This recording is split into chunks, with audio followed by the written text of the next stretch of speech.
तो दोस्तों आज हम फिर से आपके लिए लेकर आए हैं देश दुनिया की सभी ताजा बड़ी खबरें।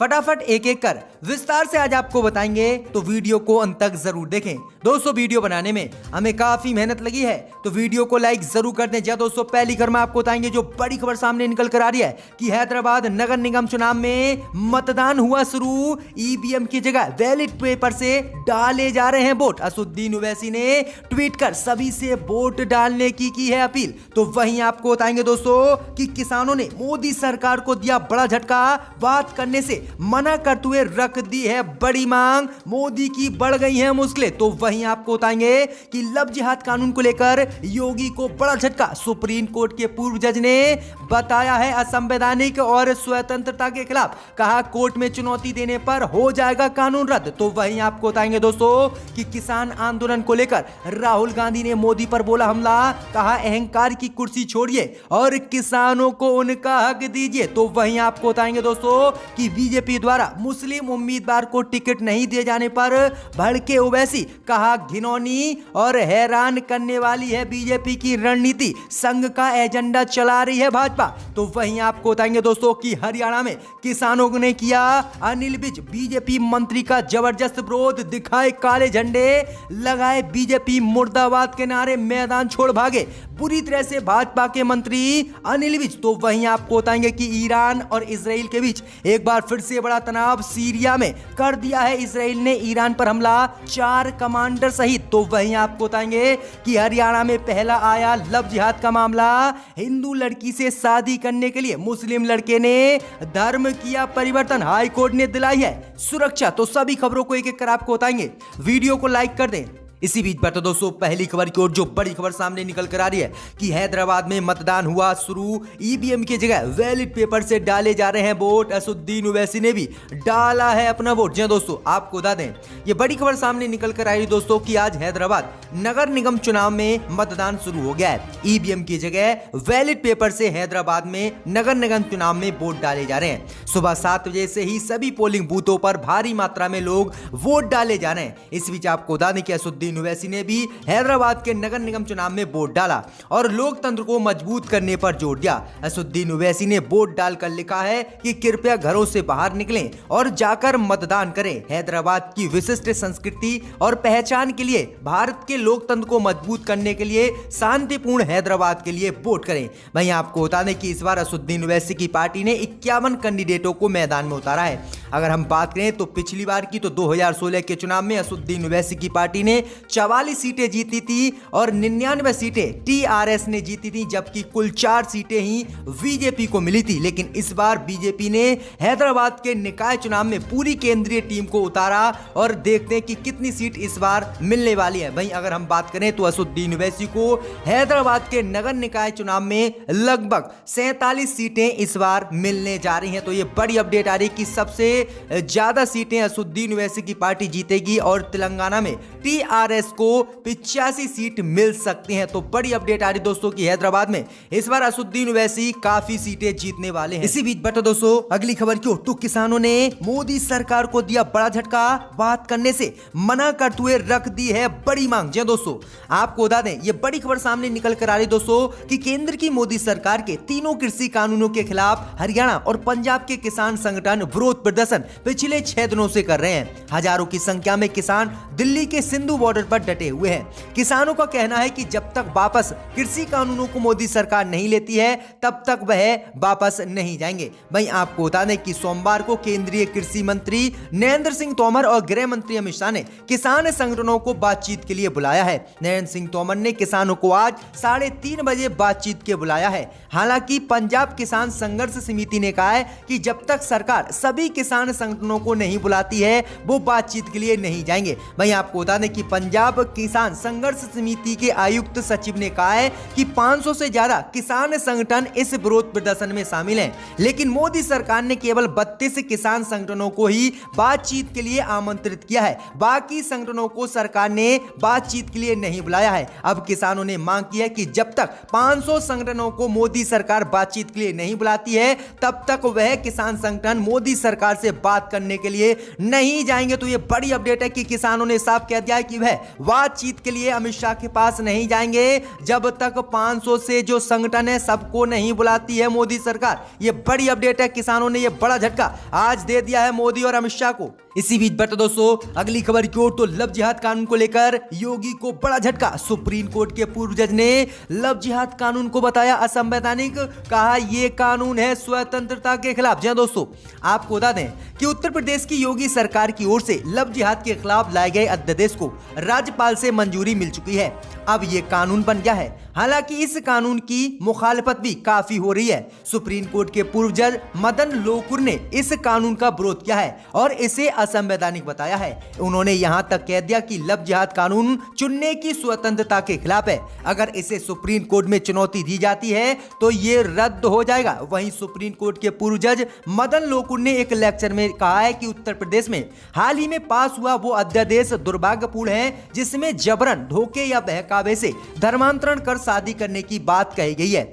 उन्होंने कहा कि ऐसा इसलिए क्योंकि ये अध्यादेश चुनने की आजादी, गरिमा और मानव अधिकारों की अनदेखी करता है और ये असंवैधानिक है, स्वतंत्रता के खिलाफ है। अगर इस कानून को कोर्ट में चुनौती दी गई तो ये रद्द हो जाएगा। तो ये बड़ी अपडेट आ रही दोस्तों कि सुप्रीम कोर्ट के पूर्व जज ने लव जिहाद कानून को खारिज कर दिया है। इसी बीच बढ़ते दोस्तों अगली खबर की ओर, तो किसान आंदोलन के समर्थन में उतर राहुल गांधी ने आज मोदी पर दागे सवाल, कहा अहंकार की कुर्सी छोड़िए और किसानों का उनका हक दीजिए। जय दोस्तों, आपको बता दें कि मोदी सरकार के नए कृषि कानूनों के खिलाफ लगातार देश के किसान आंदोलन कर रहे हैं। पिछले 5-6 दिनों से लगातार दिल्ली की सीमाओं पर हजारों की संख्या में किसान जुटे हुए हैं। इसी बीच आपको बता दें कि राहुल गांधी ने आज किसानों का समर्थन करते हुए प्रधानमंत्री मोदी पर हमला बोला। राहुल गांधी ने लिखा है कि सैकड़ों अन्नदाता मैदानों में धरना दे रहे हैं और झूठा भाषण टीवी पर दिया जा रहा है। किसानों की मेहनत का हम सब पर कर्ज है, ये कर्ज उन्हें न्याय और हक देकर ही उतरेगा, ना कि उन्हें दुत्कार कर, लाठियां मारकर और आंसू गैस के गोले चलाकर। जागिए, अहंकार की कुर्सी से उतरकर सोचिए और किसानों का अधिकार उनको दीजिए। तो ये बड़ा हमला राहुल गांधी ने बोला है। इससे पहले भी राहुल गांधी ने किसानों का समर्थन कर प्रधानमंत्री मोदी से कई सवाल पूछे थे। इसी बीच बढ़ते दोस्तों अगली खबर की ओर, तो बीजेपी द्वारा मुस्लिम उम्मीदवारों को टिकट नहीं दिए जाने पर भड़के ओवैसी, कहा घिनौना और हैरान करने वाला है बीजेपी का चरित्र। जी दोस्तों, आपको बता दें कि हैदराबाद निकाय चुनाव 2020 को लेकर बीजेपी और एआईएमएम के बीच जुबानी जंग छिड़ी हुई है। वहीं आपको बता दें कि 2 दिन पहले ही कर्नाटक के ग्रामीण विकास और पंचायत राज मंत्री के.एस. येदियुरप्पा ने कहा था कि बीजेपी हिंदुओं को टिकट देगी लेकिन मुसलमानों को नहीं। अब इसी बयान का पलटवार करते हुए असदुद्दीन ओवैसी ने आज बीजेपी पर हमला बोला और ओवैसी ने बीजेपी के मंत्री के इस बयान को घृणित और शर्मनाक बताया। उन्होंने कहा कि लेकिन वो इस बात से हैरान नहीं है। असदुद्दीन ओवैसी ने लिखा है कि घिनौना और शर्मनाक, लेकिन हैरानी की बात नहीं है। हिंदुत्व का मानना है कि सिर्फ एक ही समुदाय के पास राजनीतिक शक्ति का अधिकार है, इसके अलावा बाकी सभी शख्स इसके अधीन है। ये विचारधारा संविधान के साथ असंगत है और हमारे संविधान में स्वतंत्र, बंधुत्व, समानता और न्याय के बारे में कहा गया है। तो ये बड़ा पलटवार असदुद्दीन ओवैसी ने किया है बीजेपी के इस मंत्री के बयान पर। इसी बीच बढ़ते दोस्तों अगली खबर की ओर, तो हरियाणा के गृह मंत्री अनिल विज का किसानों ने किया जबरदस्त विरोध, दिखाए काले झंडे, लगाए बीजेपी मुर्दाबाद के नारे। जी दोस्तों, आपको बता दें ये बड़ी खबर सामने निकल कर आ रही दोस्तों कि हरियाणा के बीजेपी के वरिष्ठ नेता अनिल विज को अपने ही गृह नगर में किसानों के विरोध का सामना करना पड़ा। सैकड़ों की तादाद में जुटे किसानों ने बीजेपी मंत्री अनिल विज के काफिले को काले झंडे दिखाए, साथ ही बीजेपी मुर्दाबाद के नारे लगाए। साथ ही साथ वहां किसान एकता जिंदाबाद का शोर भी गूंजा। वहीं आपको बता दें कि घटना की सियासत देखते हुए मंत्री बुरी तरह से कार में बैठ के खिसक गए। जबरदस्त विरोध, अब बीजेपी मंत्रियों का किसानों ने कर दिया है काले झंडे, दिखाए गए हैं बुरी तरह से, मैदान छोड़ भाग गए हैं हरियाणा के गृह मंत्री अनिल विज।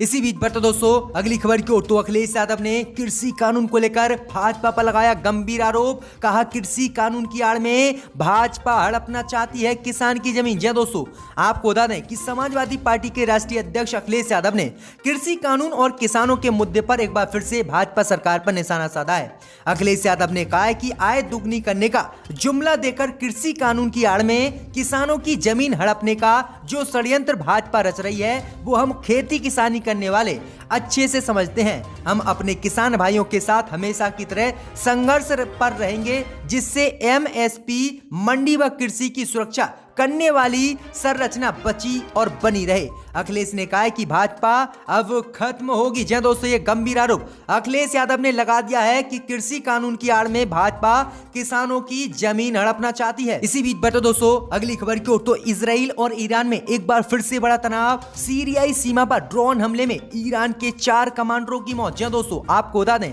कि जाने माने परमाणु वैज्ञानिक मोहसेन फखरीजादे की राजधानी तेहरान में हत्या के बाद अभी इजराइल और ईरान के बीच तनाव कम नहीं हुआ है कि इराक की सीरिया सीमा पर इजराइल ने ड्रोन हमला किया है, जिसमें ईरान के 4 वरिष्ठ कमांडरों की मौत हो गई है। दरअसल आपको बता दें कि इराकी अधिकारियों ने हवाला देते हुए बताया है कि IRGC कमांडर और उनके 3 साथियों की सीमा के पास ड्रोन हमले में मौत हो गई है। वहीं आपको बता दें कि चारों मृतकों के शरीरों को इराक की राजधानी बगदाद भेज दिया गया है और ईरान और इजराइल के बीच एक बार फिर से तनाव बढ़ गया है। वहीं आपको बता दें कि मोहसिन फखरीजादे की हत्या को लेकर ईरान के राष्ट्रपति हसन रूहानी ने इजराइल को चेतावनी दी थी कि वह इसका बदला लेकर रहेंगे। तो यह बड़ी अपडेट आ रही है। पिछले दिनों ईरान के कमांडर की मौत के मामले को लेकर अमेरिका और ईरान में भी काफी तनाव बढ़ा था। इसी बीच बता दोस्तों अगली खबर की ओर, तो लव जिहाद का हरियाणा में आया पहला मामला। हरियाणा में हिंदू लड़की से शादी करने के लिए मुस्लिम लड़के ने किया धर्म परिवर्तन, हाई कोर्ट ने दिलवाई है सुरक्षा। जी दोस्तों, आपको बता दें कि हरियाणा सरकार इन दिनों लव जिहाद के खिलाफ कानून बनाने की तैयारी कर रही है। शादी के लिए धर्म परिवर्तन किए जाने को लेकर पूरे देश में चर्चा भी हो रही है।